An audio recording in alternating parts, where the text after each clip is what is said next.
Women of Welcome. How are we tonight? I'm going to turn up my volume so we're all the way there. How are we? Are we good? Are we good? I know we kind of promoted this a lot because this is really important. We are going to be talking with a national security expert, Elizabeth Neumann.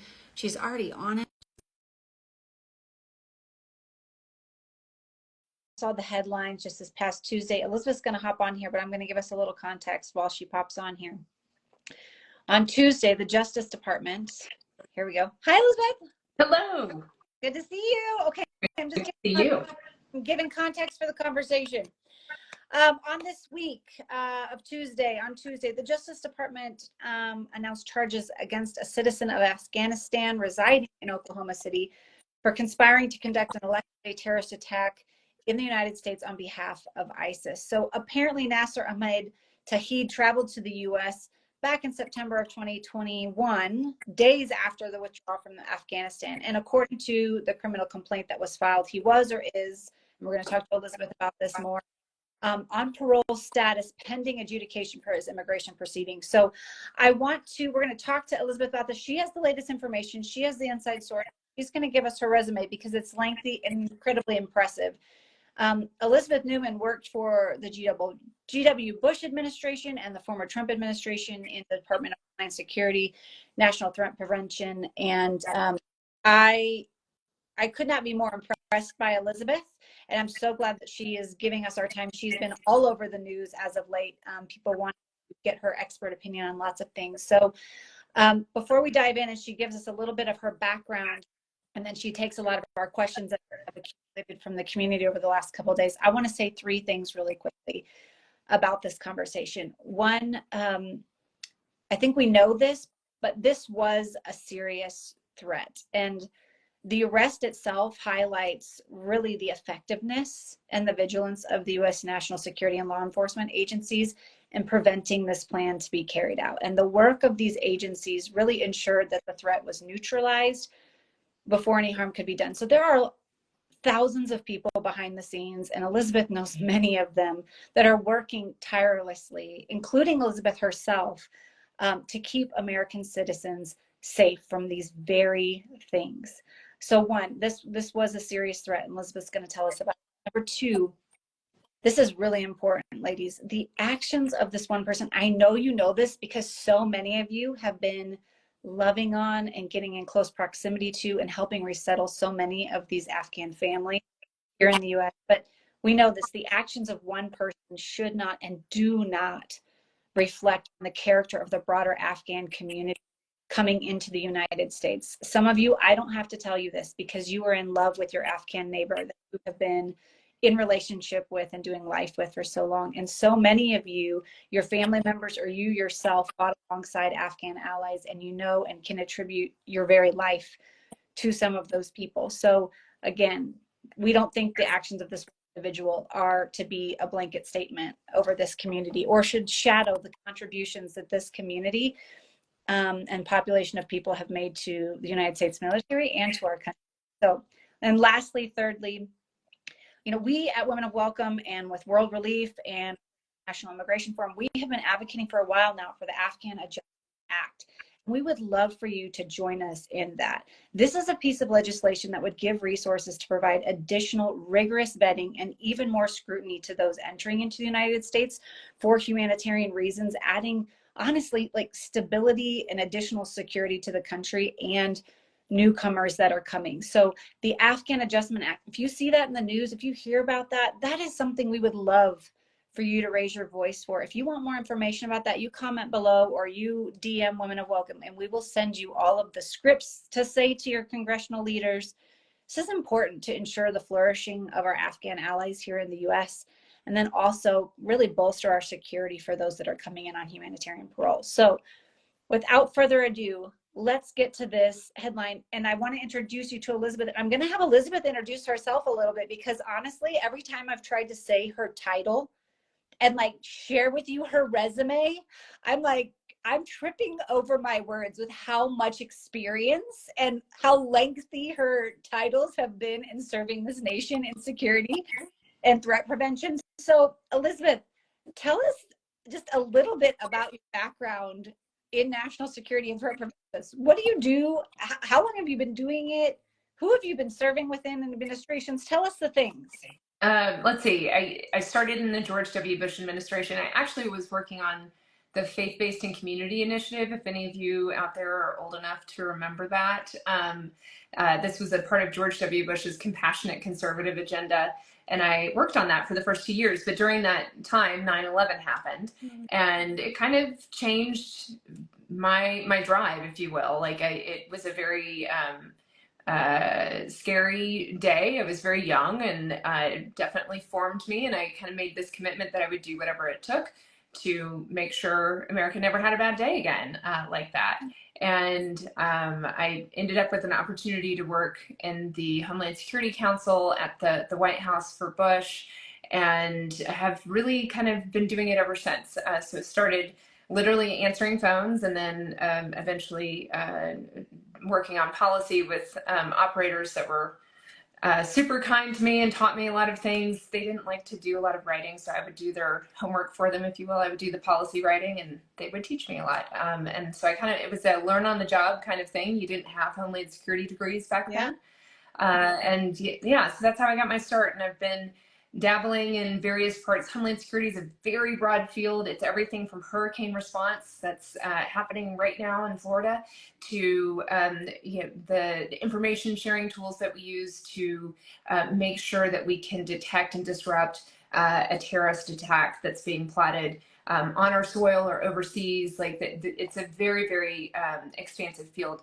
So in the more recent years, I've been more focused on that counterterrorism piece. And during the Trump administration, I served as the Assistant Secretary for Counterterrorism and oversaw a whole amazing group of people who work on various aspects of that.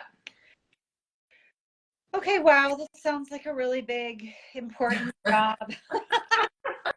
for keeping us safe. I mean, we could just have a conversation just about all of that. But what we want to get to tonight is really, what do you know and what have you heard about this latest? It is very scary. This headline is not only concerning because of the nature of the attempted attack, but also because this young man seems to have been here on humanitarian parole, correct me if I'm wrong, and came to the U.S. days after the U.S.'s withdrawal of Afghanistan, which makes everybody get a little bit nervous about the way that Afghan nationals were brought to the U.S. during that crisis.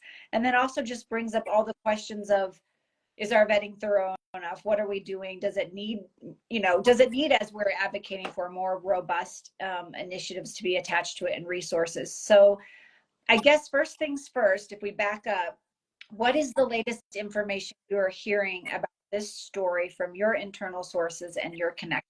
What do you know? Tell us. Yeah.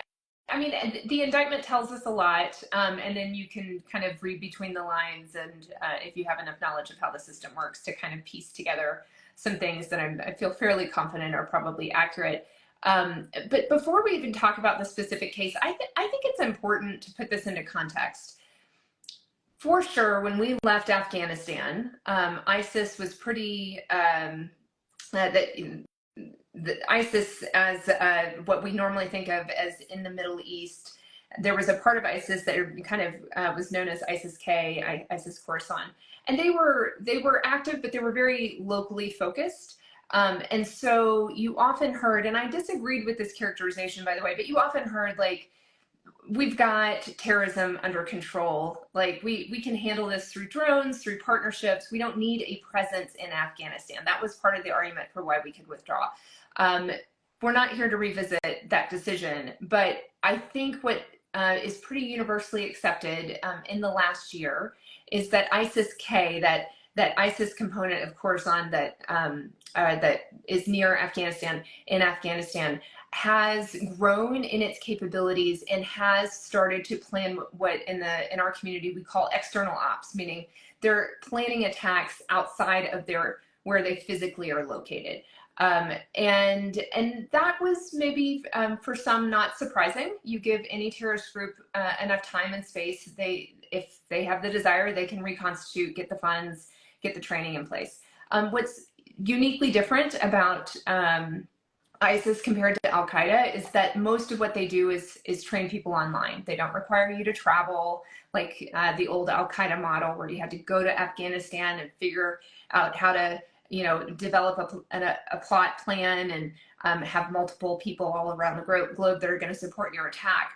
You really just have to figure out how to find the right people online, and you can give them the training. And this is actually going back to 2011. This is kind of what made the original ISIS in the Iraq and Syria area so powerful and so different than the Al Qaeda model. So the fact that they're doing this again, quite frankly, not surprising to us. Now, nobody loves this, right? There was this mass attack in Moscow that is tied to ISIS. This occurred in March. It was at the theater. I'm messing up my theater names, but it was at a theater, and lots of people were killed. It was very devastating. That was kind of their first, like, hey, we're back. And then you might remember over the summer, we had a Taylor Swift concert canceled, and that was tied to some younger individuals, youth that had been radicalized online. So this we know is coming, and in fact, we had several individuals arrested here in the United States that are believed to have had ties to ISIS-K, and they did come across our border, and they probably were radicalized when they came across, but we didn't have the derogatory information, meaning the intelligence community, didn't have any knowledge that those particular individuals had nefarious intent. If we did have that knowledge, we wouldn't have let them in. Once we discovered that knowledge, we were immediately on it, meaning FBI, all of the Homeland Security tools that we have at our disposal, they go and find the individuals, they monitor them, they investigated them, they eventually arrested them, and they're probably sitting in a jail cell somewhere waiting for either deportation orders or actually to be prosecuted. So that happened this summer. So this incident, this arrest, doesn't surprise me at all. I fully expect that ISIS is attempting to disrupt, to just cause harm in the United States, but in particular would be trying to just do something to disrupt our elections. That would be a huge win for them. By the way, this has been in the terrorist playbook since 2024. We had a pretty major threat stream in, 2004, I'm getting my decades messed up. In 2004, we had a pretty major threat stream that Al Qaeda was plotting an attack to occur around the election period. So this is not new. And for our community, you're kind of like, oh, good, we caught another one. It does feel a little bit like a game of whack-a-mole, especially when you're talking about online radicalization. And I do think that's what we're dealing with here. If you read through the indictment, there's lots of references to his online activity, to how he was communicating with ISIS, how he's providing material support was through cryptocurrency.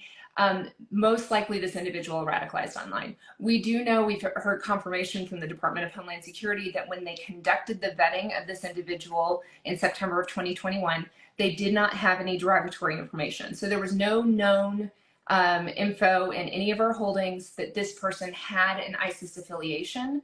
And I have to say, if they had, I think they would have attacked sooner. I don't think you wait 4 years, 3 years to plot an attack. This does feel, and just in the way that the descriptions of his activities and what he had plotted and planned, this feels like it's a more recent thing that he's been putting together. And thankfully, the FBI has a lot of tools at its disposal to detect when somebody is starting to do that kind of operational planning. And thankfully, they were able to capture him before any harm was caused. I mean, wow, that's a lot. I mean, and there are lots of rabbit trails to go down on that as well in terms of derogatory information and how that lends itself to, do we truly have thorough vetting and whatnot? So to me, let's go there. I mean, in terms of status and vetting for his allowance into the country, can you explain how vetting for parolees works, maybe even in comparison for refugees or SIVs, like the general kind of vetting process? And it's different for different people who qualify for different things, I'm assuming here, yes. But for him, it sounds like he was humanitarian parole. At first, people thought he was on a special immigrant visa. What does that vetting process look like for either category? Yeah, certainly Operation Allies Welcome, which is what we believe he was brought in under, which was that effort to bring in a lot of people in a very short period of time. And I'm not going to lie to you, what the vetting community managed to pull off is nothing short of stunning and amazing. And it's actually one of the sad things that because it became so political, they didn't ever get the proper kudos for the amazing feats that they pulled off. And we would have to go way in the weeds for me to be able to impress you. So just take my word for it. After my friends had a time to sleep, because there was a point where they were working 24/7. And I was like, what did you do? Are you concerned? Like, I was concerned. Like, I knew how the system worked. I mean, it takes time. And then they explained what they had done. I was like, wow. Like, they have these government awards for like innovation, and like you guys deserve to win one of those, because this is really impressive what you pulled off. So on one hand, I will tell you, the vetting community, the national security community, who takes their job super seriously, did a remarkable job under very difficult circumstances. If I put my, if I was in the policy room, so to speak, or an outside person advocating, I would argue they should never have been put in that position in the first place. They should have been given plenty of time for preparing for the situation. But given what they were faced with, they did a great job. So what does that mean practically? It means that every person that was allowed to come to the United States went through the same type of vetting that we apply to, quite frankly, anybody else coming to the United States. There are a couple of exceptions. Like if you're a refugee, you go through additional interviews that are perhaps more rigorous than what, say, the type of interview you might go through if you're getting a tourist visa, for example. But in the case of Operation Allies Welcome, they took fingerprints. They're running facial, they're running fingerprints through all of our databases, and we have a lot of them because we collect a lot of data on people all around the globe through a variety of means. And we're checking. What we're looking for is this person known to us?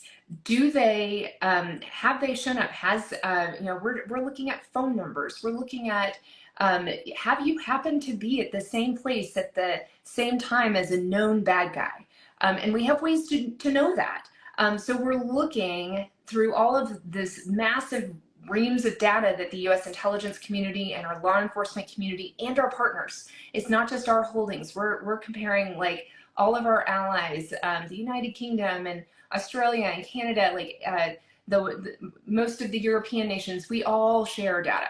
So if we have reason to believe that somebody is affiliated with a terrorist group or organized crime or some other, nefarious, they don't have to necessarily be affiliated with terrorism. Like if you've committed a horrific crime in your own country or another country, we're not letting you in. So there's a whole host of things we're screening for before you're allowed to even proceed to the next step, which is, are you eligible for this, right? So that the role of Operation Allies Welcome really was a triage for a very difficult situation. We had massive amounts of people that we were evacuating.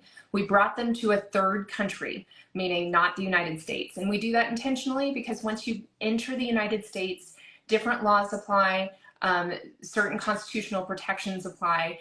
And so we want to do all that vetting before you get here, ideally, so that we have more discretion in what we can ask and what we can look into. So third party, they stay there while we're collecting the data we need from them to figure out who are they. And then we're running our vetting checks. And once they are clear, then there's kind of the second question of like, okay, where are you going to go? And some people came to the United States and some people went to other countries. So it wasn't, we participated in that mass evacuation because we were there and we were the ones withdrawing. But not everybody that we evacuated ended up coming to the United States. And so there was like several parts of the puzzle, if you will, that get filled in before somebody arrives. And even once they arrived, we because again, mass evacuation, lots of people, it takes time to get them housing, it takes time to get them settled, to get the proper support systems in place. So a lot of them were housed on military bases for quite some time until they could get resettled elsewhere. So that's what Operation Allies Welcome is. Once you arrive, once you're welcome, part of this humanitarian parole, which basically means we're granting you have the legal right to come into the United States while you work on your immigration status. So many of these people are applying for special immigrant visas if they're eligible, but not everybody is eligible. And he appears to have been in this category of people that were welcomed in under humanitarian parole, which means they were vetted before he came here. Now, here's the thing about vetting. It is point in time, right? So, and it's totally based on what we know. One of the problems in the national security community is we don't know what we don't know. And so you only know what you've stumbled on or what you've collected. And that's always a challenge with vetting. That is a challenge with vetting, whether you are flying from the United Kingdom on a supposed business trip but have nefarious purposes, or you're being evacuated from Afghanistan. We only know what we know, and all of our vetting tools and screening tools are quite good at picking up when something's off, but it's not a perfect system. It never will be a perfect system, and that's why we have layers. That's why we have such strong domestic security apparatuses like the FBI. So I think it's important to recognize nobody in the national security community expects that the vetting system is always going to find a potentially bad guy. That's not the purpose of the system. The purpose of our layers of vetting, of security, far from our shores and then domestically, is to make sure that we have as few bad guys locally that we have to deal with, right? Let's keep as many out as we can that we know are bad guys. But we still want to be a welcoming nation, right? Like, we're not going to close down our borders. Oh, by the way, even if you wanted to, like, our economy would tank. Like, it's just not feasible or practical in a global society to be like, the best answer to keep us perfectly safe. It's kind of the akin to saying, I don't want my kids to ever have to deal with anything bad, so I'm just going to lock them in the basement, and that way they'll be safe. And you're like, well, that's also going to scar them for life for other reasons, right? Like, that's not what living is about. And there is inherent risk when we engage in the outside world. And that's true as an individual, and that's true as a country. So tell me this, when you say the national security community, talk about the layers of vetting, tell me what departments is someone vetted through? What are those layers? I mean, I'm hearing FBI, CIA, Department of Homeland Security. So let's just take humanitarian parole. Like, what departments are layering in to vet someone like this guy that was coming in? So the way that we do vetting now, and this wasn't always the case, but one of the enhancements from the past 10 years or so is the vetting community, is what we call it, is the same regardless of what you're going through. Now, you might not go through all of the same processes, but the people involved are all the same people. So the agencies include the intelligence community. So, and that's I always get the numbers mixed up. I think there are 16, maybe 18 different agencies that make up the intelligence community. So all of the data that they hold gets shared, and there's different ways in which we do that. We have a terrorist identities database. We have databases that are storing our biometrics, facial, we have images, there's a whole host of holdings, and like all of that is given to the National Counterterrorism Center to manage on behalf of everybody, so that any other agency, this goes back to that post 9/11 period, you might remember the infamous wall between the FBI and the intelligence community, and that there wasn't sharing. Part of our way of solving that problem was creating a National Counterterrorism Center whose job it is to be the central hub for all known information about any potential terrorist or affiliates of terrorists.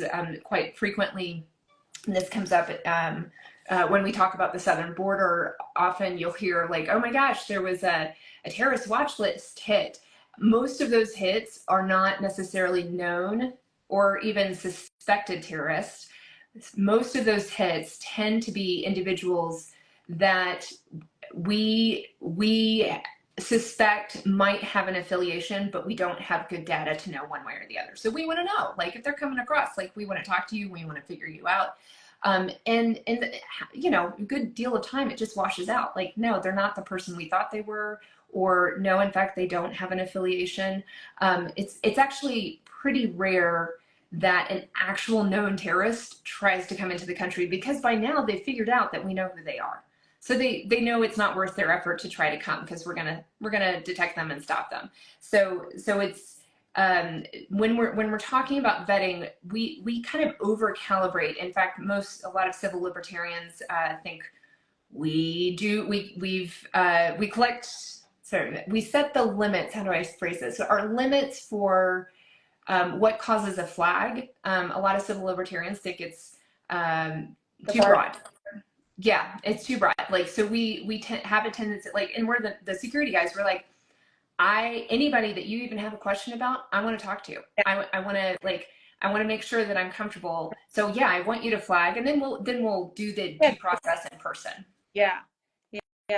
So, I mean, we talked about how there wasn't a lot of flags or derogatory information before he came in, and suspect, like, suspicion that he was radicalized online.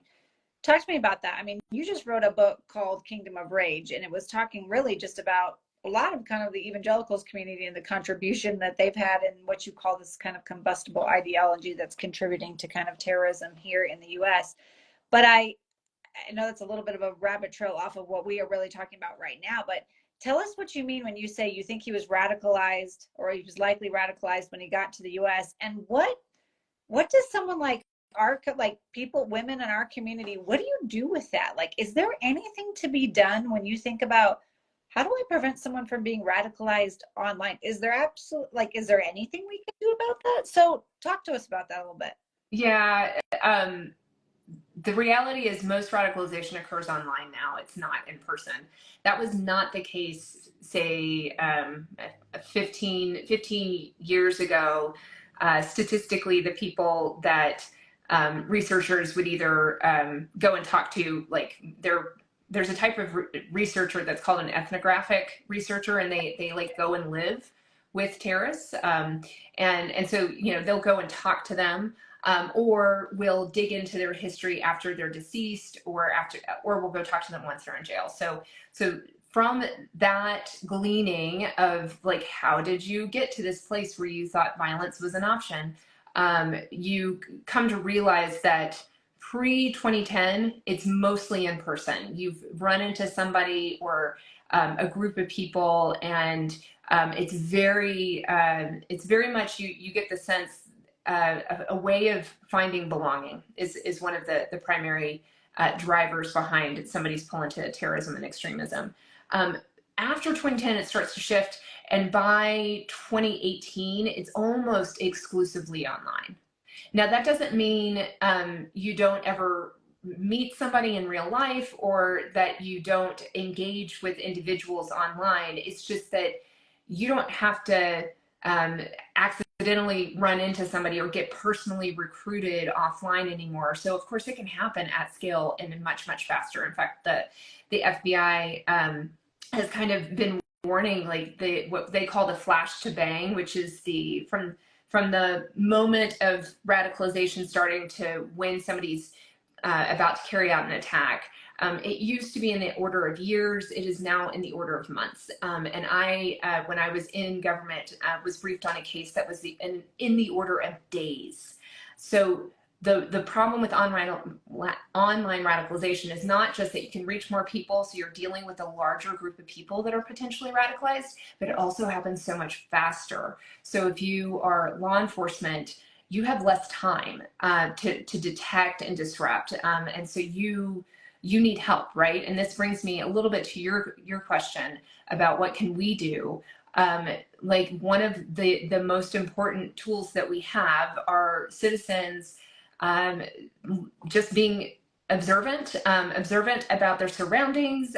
If something seems off, that's your see something, say something messaging that we've been hearing since the 9/11 period. But in more recent years, what we've learned about people that commit attacks, and this is true whether we're talking a school shooting or we're talking about an ISIS attack or we're talking about a white supremacist group that's planning on carrying out an attack. It actually is ideologically neutral. There are behaviors that these individuals exhibit when they're preparing for an attack and when they're about to commit an attack. And what we know is that people in that person's life, bystanders, notice the change in behavior. And so what we're trying to do is educate the public about what those signs and indicators are and encourage reporting, because yeah. So, and we can use this this case as an example.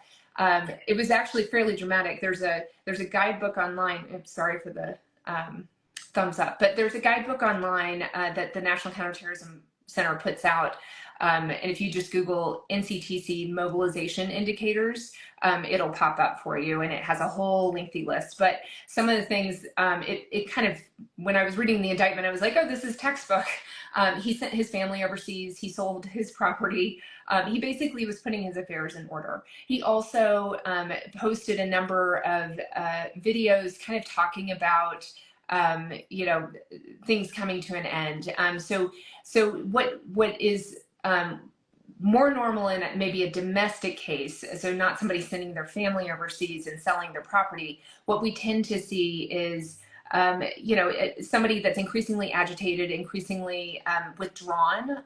Withdrawing is one of those signs. We tend to see references. They often leak. We call it leakage. They often leak their plans.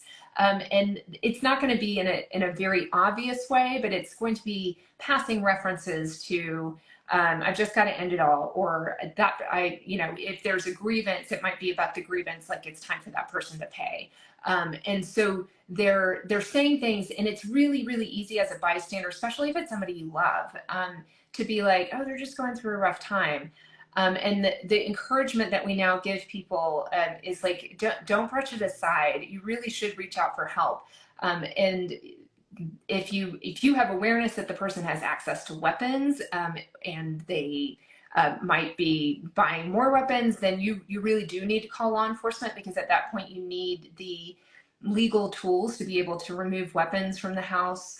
And to do that full-fledged investigation. Sometimes what we often see happen is law enforcement might get called in and there's just not enough there. They might be concerned about the individual, but they don't have the legal means to do anything. And that's why we're working on creating this non-law enforcement prevention effort that is much more about coming alongside the person that's dealing with very difficult issues and getting them the support that they need to deal with those issues.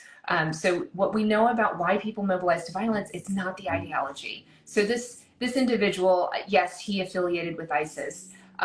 What we have seen individuals that like defy all logic, right? Like they join a white supremacist group and then get frustrated with them because they're not violent enough, and so they go across the street practically and then join the group that's affiliated with ISIS. And you would think that those two ideologies conflict with one another. They do on paper, but in the mind of somebody who's just looking for that unmet need, like these groups, these violent groups are meeting the need. And those two main underlying psychosocial factors that we know are drivers behind why people are open to extremism, it's a need for significance and a need for belonging.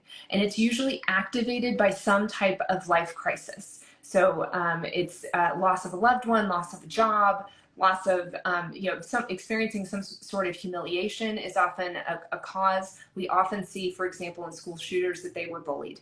It's really kind of sad. By the way, just because you're bullied does not mean you're going to be a school shooter. But what we know is that there is this kind of very common pattern of people that have endured a lot and that they did not have the support and the help that they need, which is all the reason why what Women of Welcome is doing and what those that support refugee resettlement, or those who have come in on asylum, like supporting them is like one of the most wonderful things that you can do, because guess what? They just endured a lot of trauma, right? Especially the Afghan population. My gosh, it was so quick. It's like, we don't, you know, I'm sure you all know the stories better than I, but I have to imagine they lost loved ones in that transition, or they had to leave people behind. You come here and like all of the things that you were qualified to do back at home, you're not qualified to do anymore. So you have to start over from scratch. And that is hard. That is really, from a human perspective, just one of the hardest things you have to do. And they need a lot of love. And they need, because I absolutely believe they deserve to be here. But we can't just expect them to figure it out on their own. Like, pull it up by your bootstraps, American way of kind of like surviving and building your own American dream. It doesn't translate, especially the massive cultural difference. yeah. And also just, we do have so many in this country who are afraid of Middle Eastern culture, who are not enough proximity to have relationship with people to understand, while there are massive cultural differences, there is human commonality in so many areas of people's lives. And this goes back to some of the questions that I have that we may not know for weeks or months or whomever knows is what was their community like? Yeah. What I want to know is like, it'll be fantastic to see just kind of reporting unfold about this family, and were they welcomed? Were they supported? Were they loved on? Did they get the resources they need? Or was it kind of like you're kind of resettled here, you're dumped here, and just kind of like make it work because we have lots of you here now and we don't know how to do everything all the time. So who knows? I don't know what that landscape is like in Oklahoma City where he was and where his family was. And maybe he had that, but that is one of the very first things that I thought of when I saw this story. And I saw that he'd come over near that time where we had brought them in after that withdrawal. And the first thing I thought was, I wonder if they were welcomed, because so many people say, and so many people are afraid of newcomers that are coming to our communities. And I've heard this said multiple times, like, I hope that they're grateful. I hope that they love it here. I hope that they understand, you know, the privileges that come from living here. And part of me is just so deeply saddened. So much of me is deeply saddened to hear people have that approach, because what it communicates is a lack of understanding of the loss and the tragedy that those who are new to the US have endured to get here. So of course, there is this picture of the American dream, but when your entire family and your culture and your memories and your house and your pets and all of those things that make life full and vibrant and comfortable are now completely out of reach and maybe never to go back to, it just makes me wonder, and also make me really believe in the work of welcome. And so it makes me wonder how that family was welcomed. I feel like you've just given us like a fire hose of information, which is so very, very good. Our community does have some questions that they have submitted, and I've tried to compile some of them so that we're not asking repetitive questions here. So I have just a couple here to ask. One is, I think a really, really important one is, and that is, where can we get the most accurate information? I mean, we're in this community because we care about immigrants and refugees, and we want to get this right. We want to hold national security and thorough vetting along with humane treatment of people. But it's very hard with all of the headlines to not feel anxiety and also feel like our compassion is misplaced. And so where do you get your information from? Like, what sources do you actually read when things? It's a good question. And it's a particularly good question, because even if I were a Department of Homeland Security official asking some of these questions, I might not get good answers, because the system is complex and there's multiple parties involved, and it's sometimes and for example, I think if I'm remembering correctly, I think the indictment labeled him as a special immigrant visa holder. And then the Department of Homeland Security had to later come back and be like, no, that's incorrect. It's this, this, and this. So that's pretty common when it comes to immigration, because you're dealing with lots of databases. Some of our databases in the immigration space are really arcane. It was during my tenure, so this is like 2019, 2020 timeframe, when USCIS was like super excited that they could move away from paper-based files. I was like, oh my gosh. Immigration reform, like Yes. So one from Congress on here listening. That's great if you were. yeah, it's quite atrocious, but also just like the reality of an organization that's funded by fees only and never properly budgeted. But that's another conversation. Yeah, what sources? So where do you go? Who do you? Yeah. Well, so the first thing to know is, just because you hear conflicting information actually doesn't mean that the source yourself that you went to is wrong. It is just a complex issue, and sometimes it takes a while for the details to get answered in such a way that the journalists are reporting them correctly. Because even the journalists that work these issues, like, they get confused. I get calls all the time. Can you explain me the difference between this and this? So don't assume that just because there's a correction on a story that somehow I can't trust that outlet. But actually, I would say journalists that correct the record, or that issue, like, correct the stories when they get them wrong, that's actually a sign of a good news organization. There are unfortunately a lot of news organizations that don't do that anymore. I am partial to the guidance that your local media is often, some of the more balanced and trustworthy. Now, they don't necessarily do immigration stories very often, so that might be where you get a challenge. The main, and look, I'm a conservative, so don't hit me up for this, but the main networks, ABC, CBS, NBC, have journalistic standards that are quite high. Now, that doesn't mean that they don't have bias. There's a difference between a standard and a bias. So I'm not suggesting that when you live in New York and Washington, D.C., that you don't necessarily see the world in a certain way. And if you live where I do in Denver, or if you live in mid-Missouri, where my dad grew up, like, you see the world differently. Totally true. And so you do have to kind of recognize that there sometimes can be a bias in the way that certain stories are reported, but that doesn't mean that the facts aren't true. So when you're looking at a story like this where facts matter, I would turn to one of those networks, because they're lawyers, quite frankly. That's who govern their journalistic standards. They don't let a story out the door unless it's past a certain threshold of multiple sources.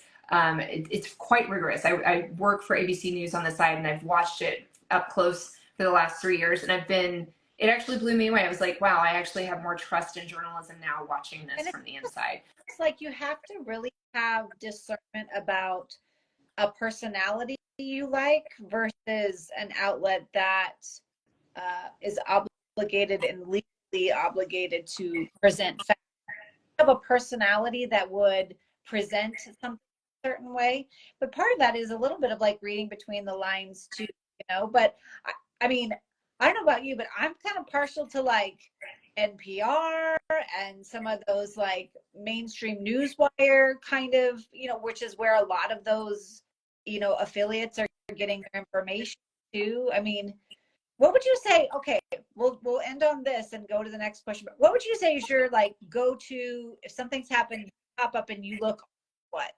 I check ABC, CBS, and NBC, see what different reporting they have. Because sometimes somebody will get a source that nobody else has. So I usually check all three. Okay. And then I always, I love the Dispatch. They do original reporting and they do immigration well. They will usually be several days behind. Like, so if it's a breaking story, they're not going to have anything on it, but usually like a day or two later, they'll report on it. And I trust them. I think that's probably, I would go to the Department of Homeland Security's website, go to the Department of Justice's website, read the original source documents. That's the other thing that sometimes we skip. And look, if you're busy, I totally get that. But like, if you're trying to dig into the facts, go to the source documents, because sometimes it's fascinating how the headline sounds like this, and then you read the details and you're like, oh, this is not nearly as sensational as they made it sound. Right.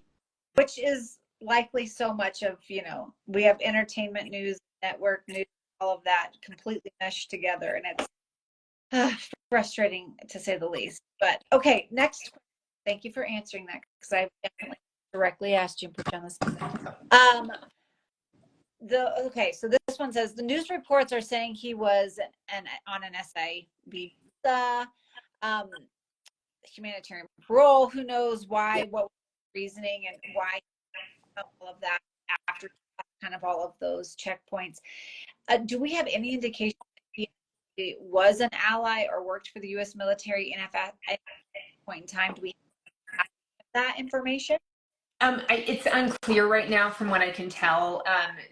My guess, because we had that, DOJ saying one thing and DHS coming to correct, my guess is that he's here. Well, we know he's here on humanitarian parole, but my guess is that he's in process or was in process for an SIV, which would imply that he had a case to make. Now, we don't know where he was in that process. Just because you apply does not mean that the government has said, yes, you meet the requirements for an SIV, meaning he was a supporter of our military overseas in some capacity. So we don't know that piece of the puzzle at this stage. Okay.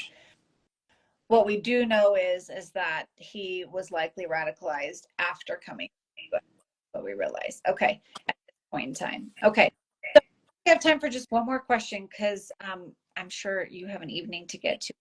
But I'll just end with this question.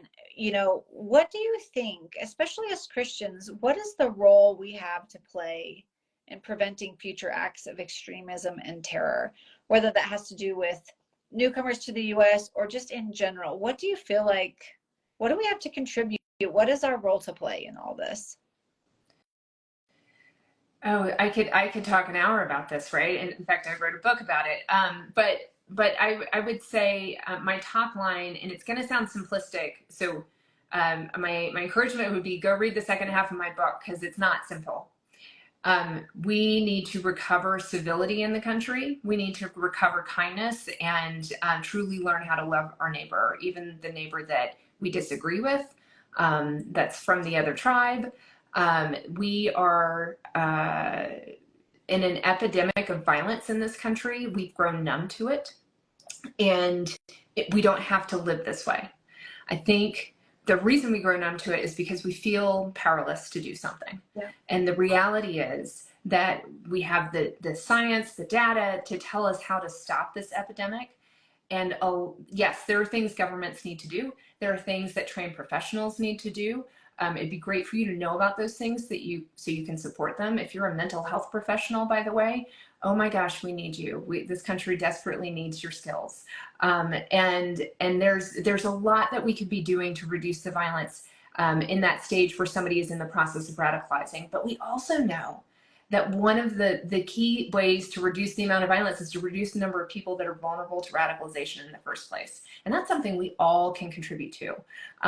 The way that we treat one another, the way that we engage with our kids' teachers, the way that we choose to either focus nationally and just spend our time tweeting, or are you actually on the ground doing something in your local community to make your community better? We as a people are increasingly lonely, and lack the sense that we have any sort of purpose or significance. And those are the core drivers behind violence. They're also the core drivers behind anxiety and depression in our kids, the core drivers behind deaths of despair, suicide, drug overdoses, etc. So the negative outcomes that I happen to be in the field to try to prevent, turns out the upstream reasons for that are things that are inherently about our souls not being well. And so the actual faithful Christian, we have the answer for that. And we can model it for others and invite them into a healthier soul, to take better care of their souls by finding their hope in Christ and not living in fear of the other or fear of this world.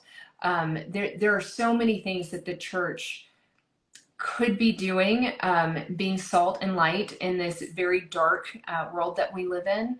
And too many of us have kind of abandoned that mission to pursue power through politics, or to pursue belonging through a political tribe that never ever actually meets the soul's need for belonging. But that's why Women of Welcome is such a refreshing, refreshing for me, to be able to talk to you all. Like you all are doing the work of building those protective factors in our communities. You are doing the work of giving people hope, even in the midst of challenging circumstances, because you're showing them love, you're showing them Christ in the practice of how you care for one another.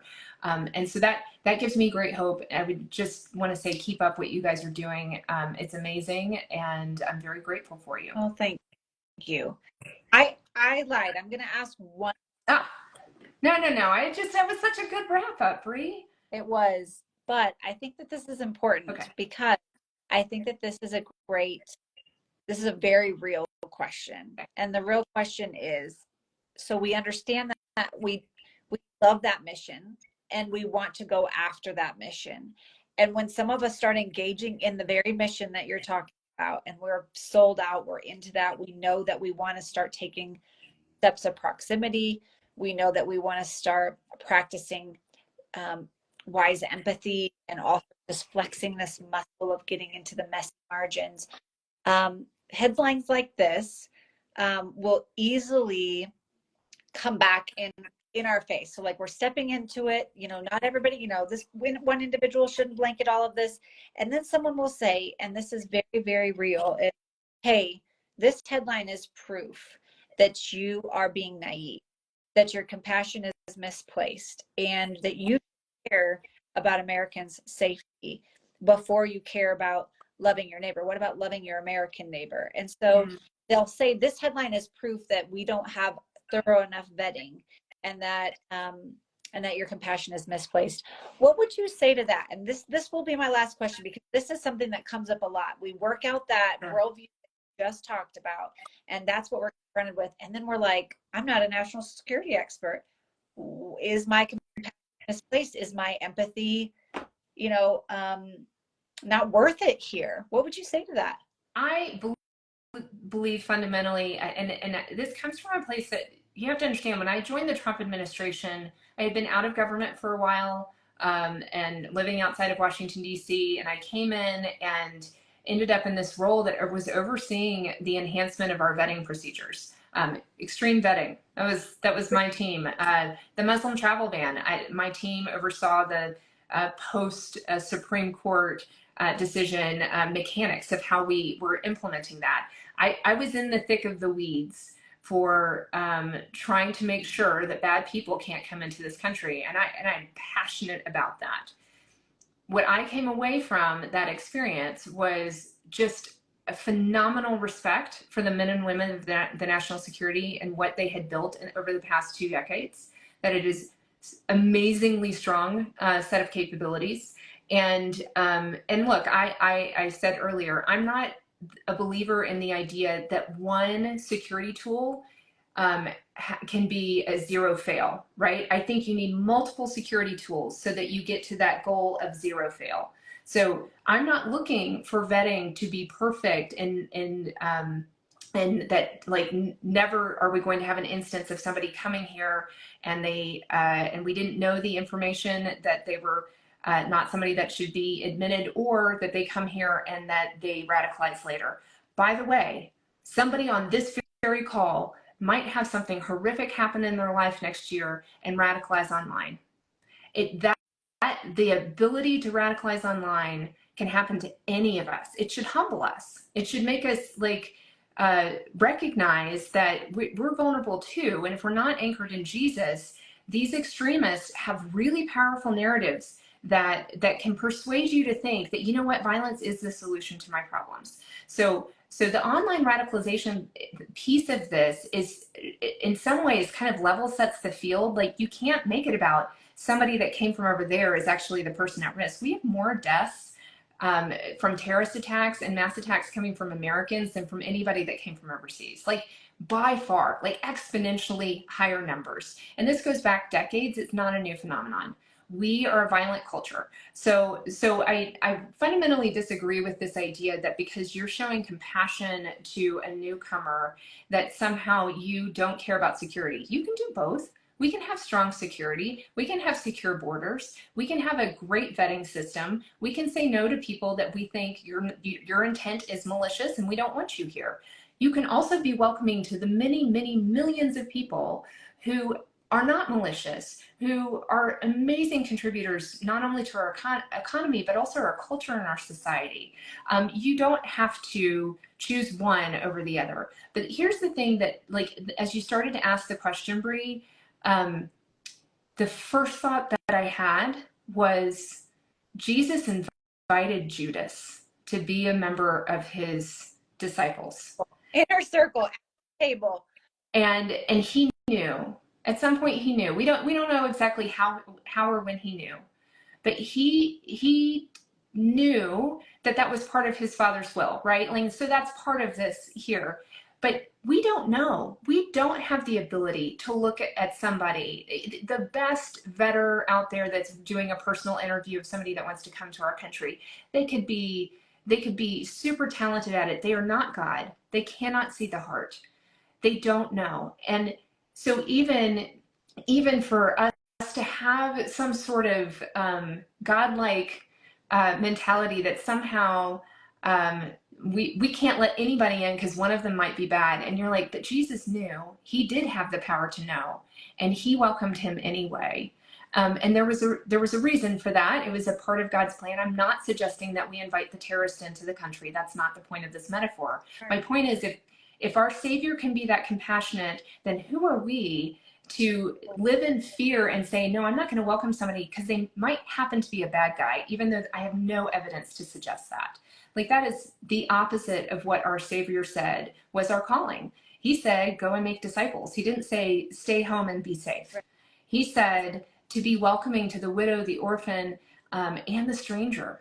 I mean, to treat them as your own. I mean, that is what our scriptures say. Nowhere does it say, except when they're, they might, you can't fully verify that they don't have, an association with a terrorist group, right? Like, now, I'm not saying we don't do the vetting and we don't do the security. I fully believe that is allowable under good government measures. But as a Christian, like, yeah, no, God, it kind of the Christian message is step outside of our comfort zone and, like, be willing to take some risks, not unwise risks, but it's that prevent. That's okay. You're talking about it's providing a sense of belonging, and it's providing a sense of community, and it means that our compassion is not placed, and that Right.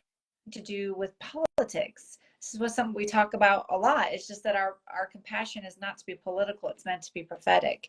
And for those who would say that our compassion has been co-opted and that these characteristics of the fruit of the Spirit and these ways of following Jesus are naive, we're not walking into this blindly. We are saying this kind of welcome, this kind of proximity and friendship and love of neighbor is hard. It's difficult, and yet is Christ-like welcome that prevents and actually a lot of what ails in the soul that cause to bubble up and cause destruction in America. I'm with you, and I'm so thankful for all your experience. I'm so thankful for you hanging with us for an hour. Ladies and gentlemen, I know a lot of you are turning in here. It's so nice to see you all. Elizabeth Neumann, just to end us out, she wrote a book called Kingdom of Rage, and I really highly recommend it. You can see she's just an amazing expert. Yeah, show it right there. There you go. So please, it's on Amazon. It's wherever books are sold. Elizabeth is in high demand because of her expertise, and God has equipped this sister to enter into this space, not only for our flourishing, help us be challenged well and wisely, but for the flourishing of America. So just, Elizabeth, thank you so much for your wisdom and your experience. If you still have more questions, you can you can send them to Women of Welcome, and we have courses like Elizabeth. So everyone, thank you so much for your time, and thank you so much for being time and joining us. Thanks for having me. It was great to see you all tonight. Thanks so much. We'll talk to you soon.